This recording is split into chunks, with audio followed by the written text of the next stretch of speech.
I don't know if you've ever been given a gift or had an experience in which you were so moved that you exclaimed like, wow. I recently got to go diving, scuba diving. And literally I was like, wow.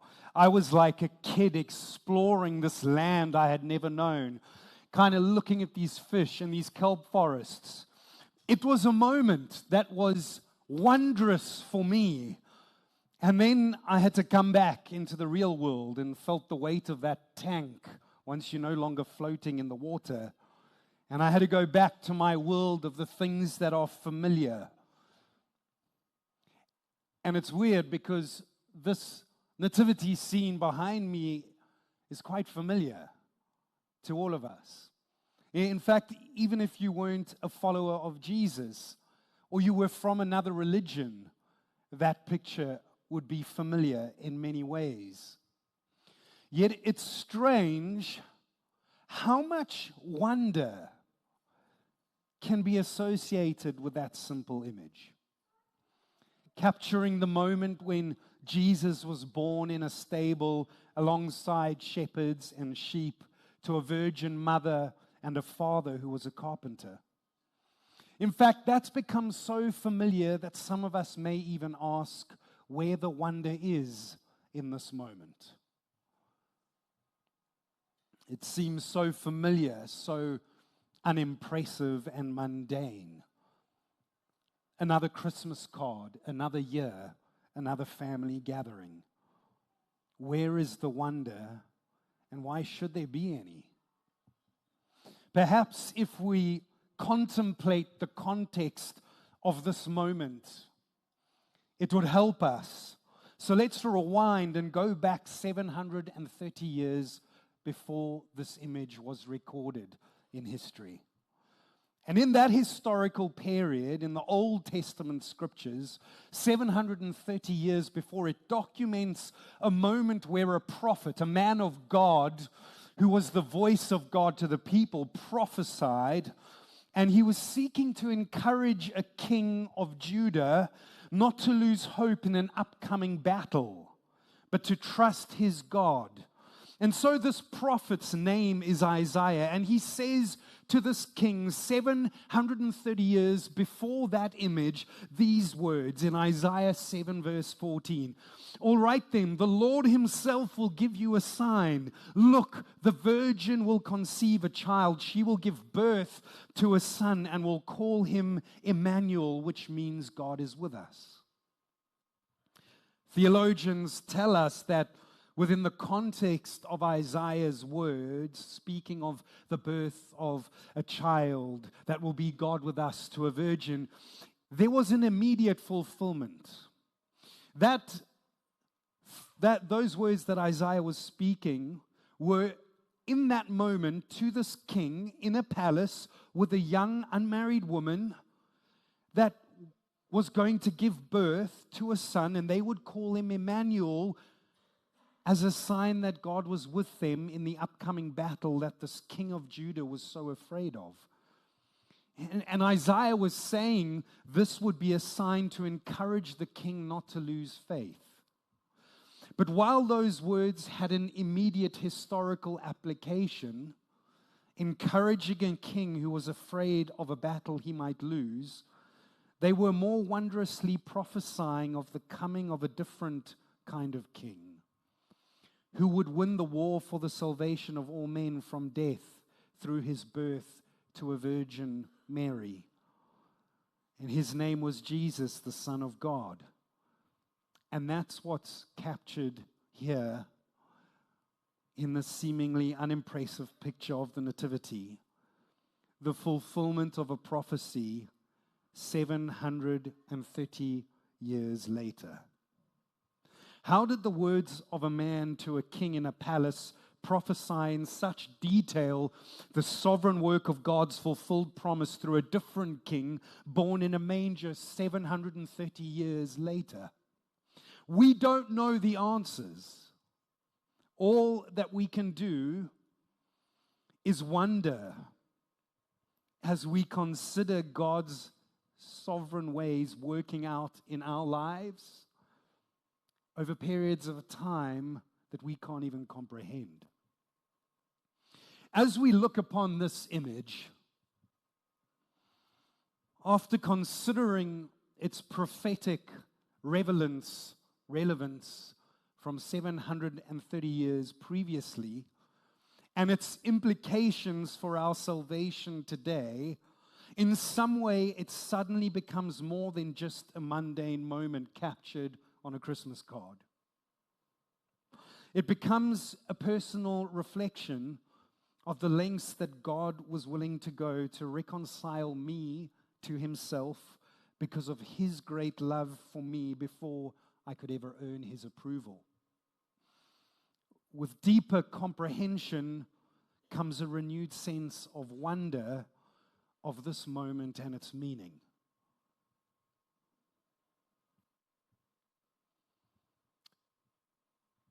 From an image that has become so familiar to us, I had to, in this very moment, speak about the 730-year-old prophecy it was connected to, just to reawaken a degree of wonder in our experience of seeing God in this moment. If there's so much more wonder to what we see in this image behind me than we might have initially experienced when we walked in, what does that say about the wonder of God we might be missing in the seemingly mundane moments of our everyday lives? It's just another Christmas card.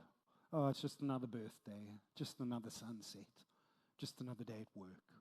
Just another cup of coffee with a friend. You see, Christmas allows us the opportunity to re-enter the wonder of who our God is, like a child living in the wonder of a new experience. Our King Jesus actually says in the book of Matthew chapter 18 verse 3, "Truly I tell you, unless you change and become like little children, you will never enter the kingdom of heaven." Consider the wondrous experiences children have in each moment. They are present. They feel with their senses. They learn and stand in wonder and awe of the things around them. Okay to not fully understand why or how. And here Jesus says, unless you change and become like little children, you will never enter the kingdom of heaven. Now, the context here was that his 12 disciples had been arguing over who would be the greatest in his kingdom. And they were using their mature human understanding of positions and power to determine that. By contrast, his ways, God's ways, would require humility, trust, and dependence on him alone, like a child with a parent. It wasn't about power or position. In his kingdom, if you wanted to be first, you had to be last. And if you wanted to be great, you became a servant. And Jesus, when he said these words, was calling them to approach him and his kingdom with the wonder of a child in their faith. With the wonder of a child in their faith, instead of trying to earn a position and work everything out in their human understanding, because they're so clever and they're all grown up and they've got it all together. In the pages of Scripture, there's the account of a man called Job, who couldn't understand why God had allowed him to experience such suffering.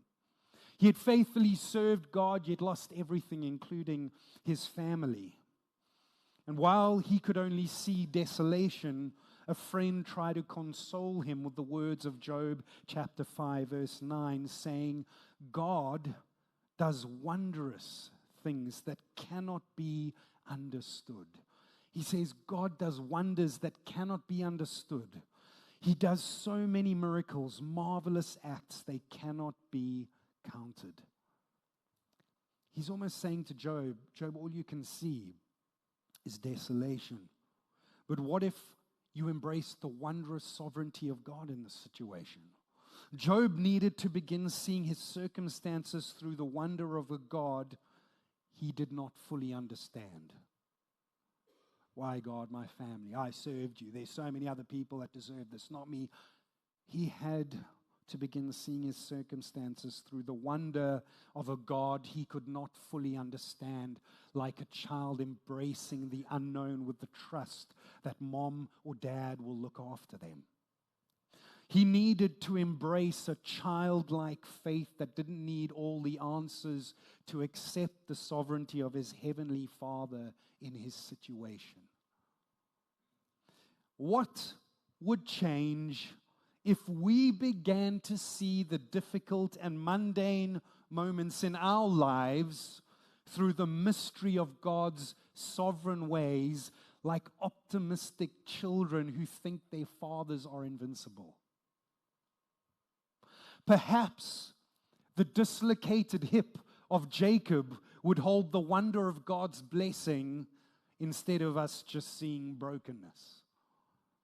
Perhaps the presence of a whale for Jonah would hold the wonder of God's guidance toward destiny instead of just seeing deep trouble. What is the struggle in your life? Where is the whale swallowing you? Where does it feel like you're wrestling with God and dislocating your hip, being broken, and not seeing the blessing? Because it's too normal. It doesn't make sense. God wouldn't let this happen. I think the devil might have won.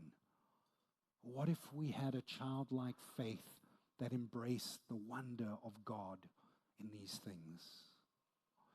Perhaps the birth of a baby in a manger would hold the wonder of Emmanuel, God with us, instead of us just seeing another familiar Christmas image on another Christmas card once again.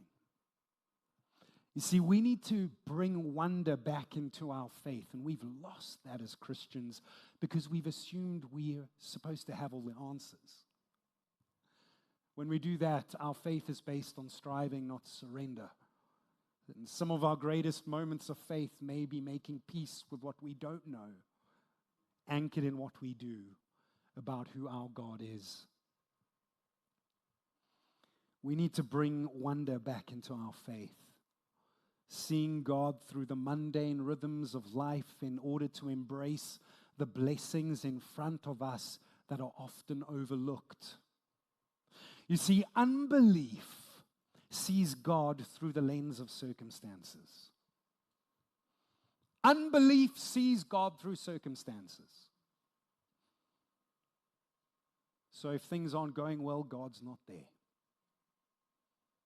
If things are mundane, God's not doing the miraculous. Unbelief sees God through the lens of circumstances. But we are called to see all things through God's sovereignty because we have Emmanuel, God with us. God with us when we are miraculously blessed. God with us when we walk through the valley of the shadow of darkness. God with us when living in the rhythms of another mundane work week. God with us in the middle of the messy moments. Like when a baby had to be born in a stable because there was no room in a more comfortable, warm, and hygienic space.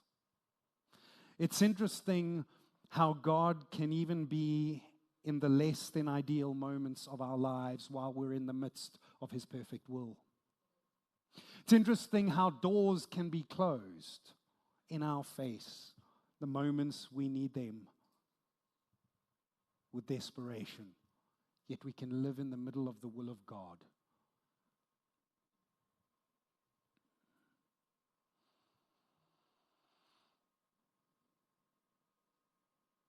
We can experience wonder because of who our God is in everything we go through. What if our focus was less on asking God why certain things happen in our lives and more to the wonder of what God might be doing in His sovereignty when things don't seem to make sense? As Job 5:9 said, God does wonders that cannot be understood. So don't worry about understanding, but sit in the wonder of a good God by faith, even when things don't seem to be working the way you expected.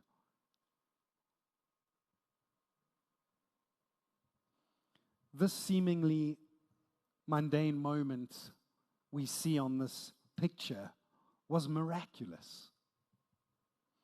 But to those who didn't see it that way, they lost the opportunity to embrace the gift that the miracle offered.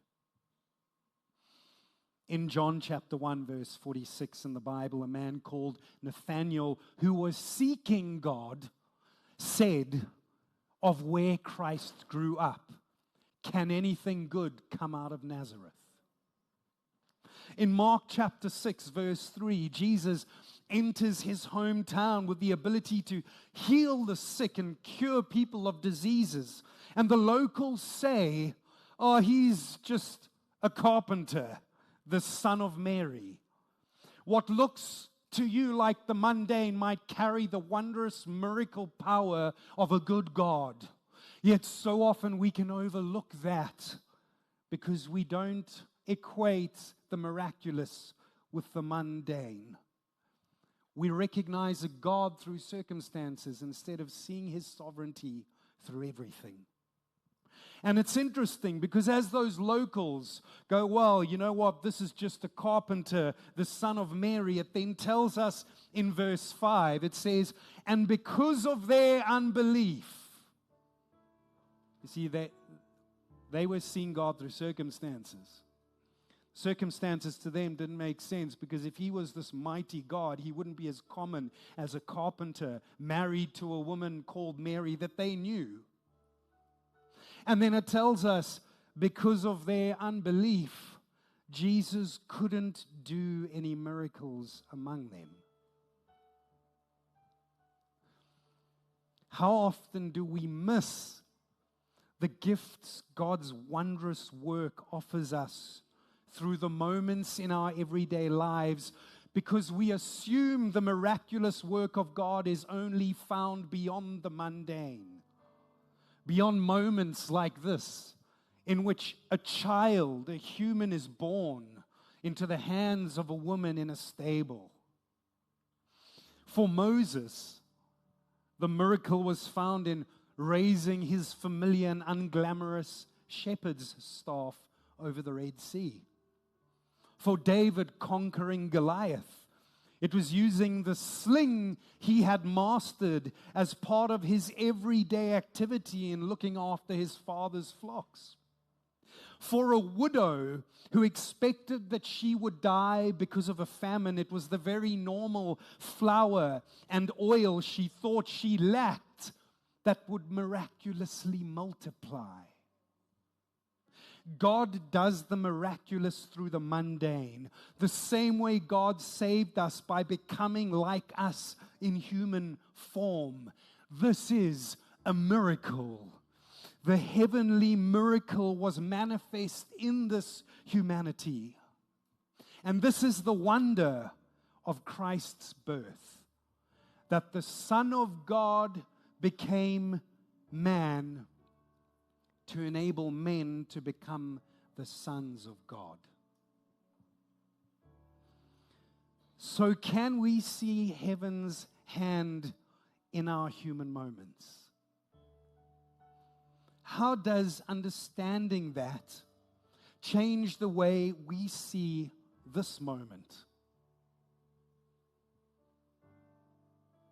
It invites us to bring wonder back into our faith when we can't see God's obvious workings, instead of obsessing over the question of why. Why is this happening? Instead, God, I choose to recognize the wonder of your sovereign work. This might look like nothing's happening. There's no breakthrough miracle, but God, somehow in your sovereignty, the miraculous is discovered in this mundane, so I'm not going to stop believing you and taking hold of your hand. God, I'm in this desolation. It feels like I'm defeated, but Lord, your wondrous works I cannot know. And so I put my trust in the person, not the place I find myself. And so we can pray back to God this Christmas. Lord, because you are Emmanuel, God with me, I choose to wonder and live in expectation of your sovereign works when all I see is the mundane moment or the confusing hardship. Lord, you can bring salvation out of my very human moments because the Son of God became man to enable me to become a son of God. And so would you close your eyes with me where you are and consider where you need to put the wonder back in your faith in whatever situations you're facing. Where do you need to dare to wonder in the sovereign work of God, where you've given up, where you've quit altogether, where you've felt deceived or grappled with doubt? Is it the diagnosis, the loss of the job, the failure of the business? God, instead of seeing the desolation, I'm going to sit in the wonder of your workings like a child that can trust their father, rely on the power of the hand of my Father.